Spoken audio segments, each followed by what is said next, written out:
नमस्कार दोस्तों, मेरा नाम है विपुल राजप्रीत और स्वागत है विपुल एजुकेशन चैनल पर आप सभी का। मिशन बीएसटीसी और पीटीटी में राजस्थान का इतिहास में हम पढ़ रहे थे मेवाड़ का इतिहास, और मेवाड़ इतिहास में हमने महाराणा कुंभा का जो परिचय है वो कल पढ़ा था। आज हम महाराणा कुंभा से संबंधित अन्य जो तथ्य हैं वो पढ़ेंगे। देखो, महाराणा कुंभा जो है एक बहुत बड़े शिल्प का मतलब बहुत बड़े कला प्रेमी थे। उन्होंने बहुत सारे दुर्ग बनाए। माना जाता है कि उन्होंने मेवाड़ में 32 दुर्ग बनाए थे। उन्होंने मेवाड़ में कितने 32 दुर्ग बनाए थे। उसके अलावा उन्होंने कुछ मंदिर भी बनवाए, वह जलाशयों का भी निर्माण करवाया। ये सब उनकी कला प्रेमिकता को दर्शाता है, यानी वह कितने बड़े कला प्रेमी थे, यानी वह बहुत बड़े कला प्रेमी थे। इसको दर्शाता है ये बात कि वह उन्होंने 32 दुर्गों का, कई मंदिरों का और कई जलाशयों का निर्माण करवाया। देखो, इनके द्वारा 1448 में कुंभश्याम मंदिर वह आदि वराह का मंदिर बनवाया गया। आदि वराह का मंदिर 1448 में इनके द्वारा बनवाया गया, यानी 1448 में इन्होंने कुंभश्याम मंदिर व आदि वराह का मंदिर बनाया। इसके अलावा इन्होंने 1452 में अच्चलगढ़ दुर्ग बनाया। इन्होंने 1452 में कौन सा दुर्ग बनाया? अच्चलगढ़ दुर्ग बनाया, और वहां भी कुंभश्याम का मंदिर बनवाया। यानी ये जो कुंभश्याम का मंदिर है, ये मतलब महाराणा जो कुंभ है वो विष्णु भक्त थे, और कुंभश्याम का जो मंदिर है वहां पर विष्णु भगवान की मूर्ति थी। ठीक है, इन्होंने कुंभश्याम का मंदिर बनवाया। इसके अलावा इन्होंने 1458 में कुंभलगढ़ दुर्ग बनवाया अपनी पत्नी कुंभल देव की याद में। कुंभलगढ़ दुर्ग बनवाया 1458 में। 1458 में कुंभलगढ़ दुर्ग बनाया।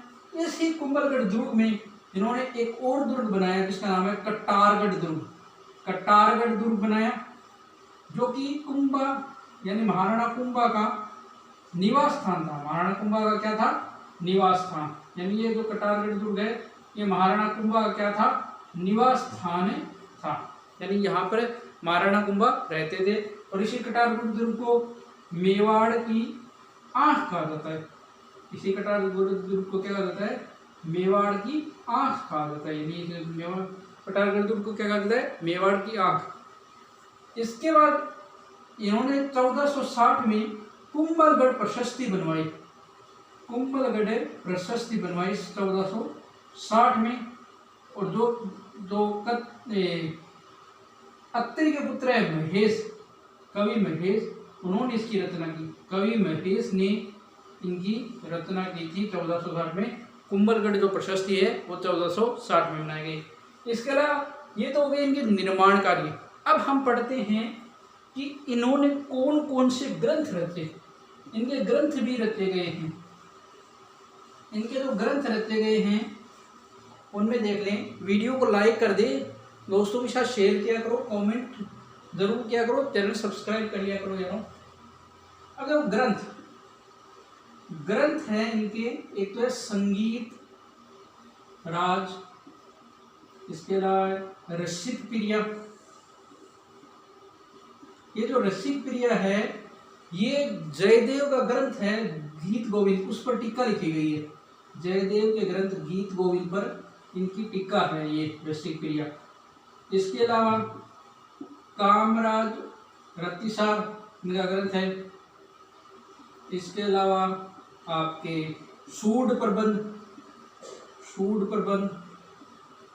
संगीत मीमांसा,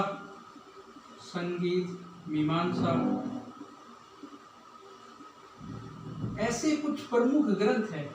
यानी ये जो है महाराणा कुंभा के कुछ प्रमुख ग्रंथ है। संगीत राज, रसिक प्रिया, कामराज रतिसार, सूड प्रबंध, संगीत मीमांसा, ये उनके, और एक चंडी शतक है।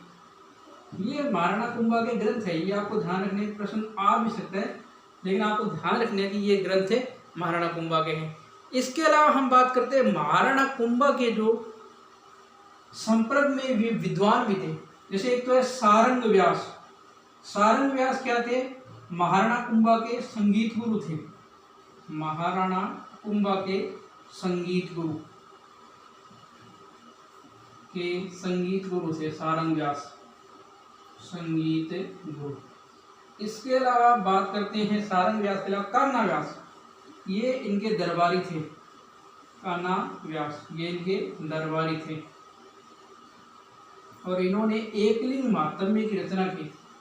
एकलिंग महात्म्य के रचनाकार भी थे। एकलिंग महात्म्य इन्होंने रचा था। एकलिंग महात्म्य इन्होंने रचा था।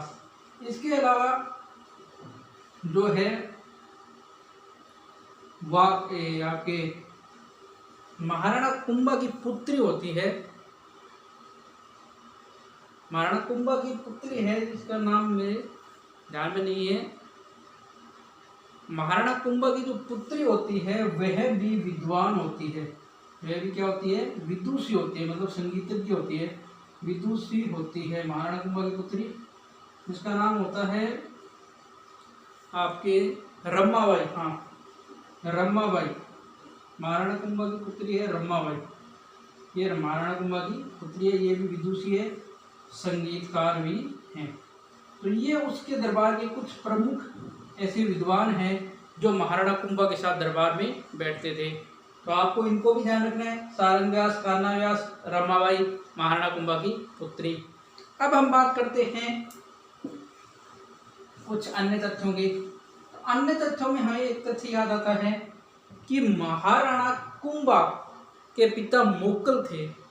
तो मोक्कल जो है उनके संरक्षण काल में एक व्यक्ति है, कौन है? रणमल राठौड़। ये जो रणमल राठौड़ है ये मोक्कल के बाद जब कुंभा गद्दी पर बैठता है तो ये जो रणमल राठौड़ मोक्कल के समय अपना वर्चस्व स्थापित करना चाहता था मेवाड़ में। तो अब क्या हुआ कि कुंभा ने जो है, कुंभा और इस रणमल राठौड़,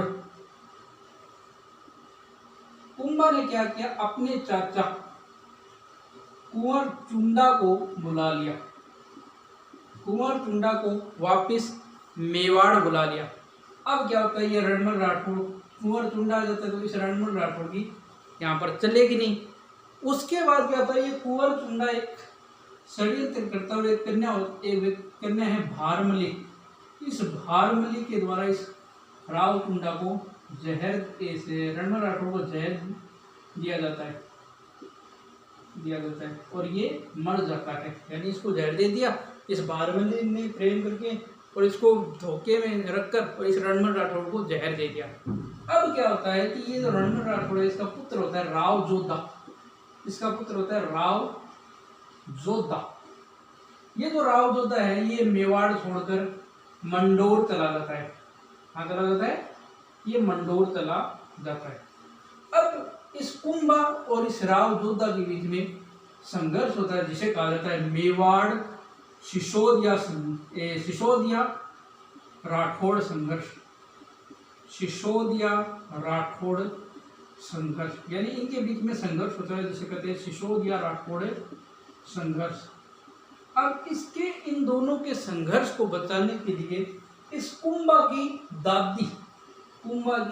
दादी हंसाबाई और इस राव जोधा की भुआ हंसाबाई कुंभा और इस जोधा के बीच में एक संधि कराती है जिसका नाम है आवल बावल की संधि। आवल बावल की संधि होती है राव जोधा और कुंभा के बीच में 1452 में। इसके बीच में कुंभा और जोधा के बीच में होती है 1452 में। और किसके सानिध्य में? हंसाबाई करवाती है, हंसाबाई के सानिध्य में। ठीक है, ये आवल बावल की संधि 1452 में।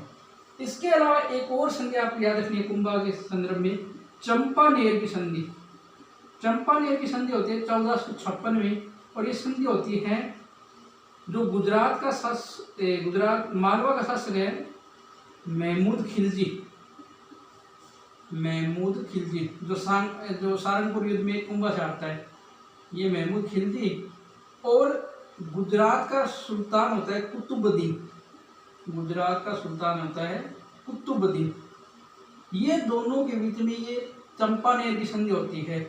ये दोनों एक होकर फैसला करते हैं कि हम जो है महाराणा कुंभा अटैक करते हैं और जो उसका राज्य उसको बांट लेते हैं। तो ये 1456 में कुंभा पर आक्रमण करते हैं, लेकिन इनका आक्रमण असफल हो जाता है।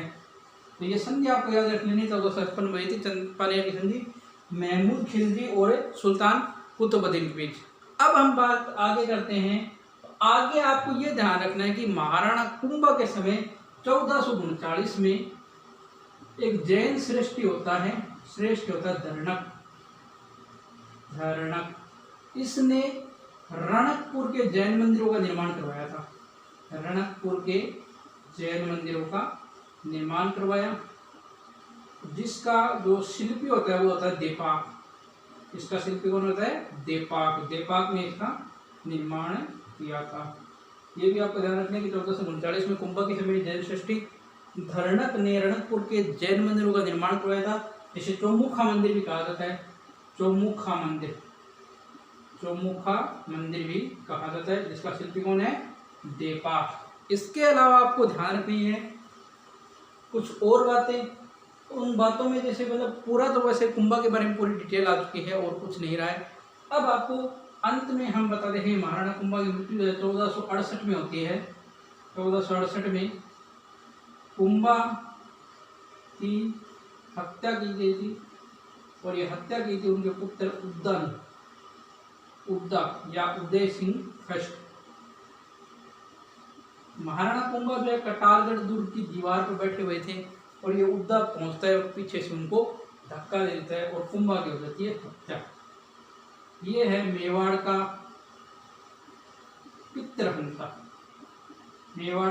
पितृहंता कौन है? उद्दा।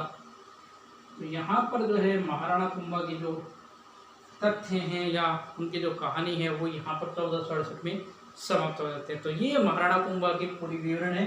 इसके बाहर प्रश्न अगर कोई आए तो आप हमें बता सकते हैं। मैं ये समझता हूँ कि जैसे मैंने महाराणा कुंभा आपको 2 पार्टों में पढ़ा है, इसके अलावा इससे बाहर प्रश्न आने के चांसेस कम है, क्योंकि ये जो तथ्य जो मैंने कल वाली वीडियो में और आज वाली वीडियो में बताए, इनसे बाहर कुंभा से प्रश्न आने के कम चांसेस है, और वो भी आपके BSTC और PTT के एग्जाम के स्पेशल। ठीक है, तो ये था आज की क्लास। आपको क्लास कैसे लगी? वीडियो को लाइक करके बताएं, शेयर करें, कमेंट करें। चैनल को सब्सक्राइब नहीं किए, चैनल सब्सक्राइब कीजिए और बेल आइकन घंटी को प्रेस कीजिए। धन्यवाद दोस्तों। जय हिंद, जय भारत। घर रहें, स्वस्थ रहें।